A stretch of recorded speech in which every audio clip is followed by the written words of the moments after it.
একাকিত্ব এটি সবসময় কষ্টের হয় না। কিছু কিছু একাকিত্ব নেয়ামত। রবের জন্য একাকিত্ব, সে একাকিত্ব কখনো কষ্টের হয় না। হৃদয়টা ভেঙে আজ চুরমার, কোথাও কোনো আশার আলো নেই, চারদিকে গুটগুটে অন্ধকার, কোথাও কেউ নেই। যাই নামাজে বসে অশ্রু ঝরাচ্ছি, সে অশ্রু এসে সান্ত্বনা দিচ্ছে। হে ব্যতীত হৃদয়, কষ্ট পেও না, তোমার রব সব দেখছেন। মনের ভিতরে জমিয়ে রাখা এক সমুদ্র পরিমাণ কষ্ট, যা কেউ কোনোদিন বুঝবে না, বোঝার চেষ্টাও করেনি। সেই কষ্টের কথা তোমার রব তো জানেন।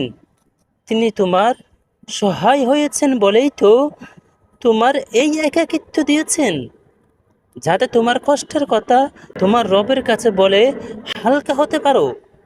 তোমার দুশ্চিন্তার কথা রবকে বলে নিশ্চিন্ত হতে পারো।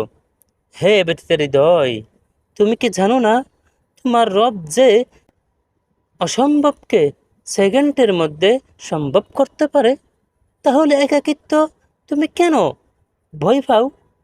যে একাকিত্ব তোমায় বারবার রবের দিকে নিয়ে যায়, রবকে স্মরণ করিয়ে দেয়।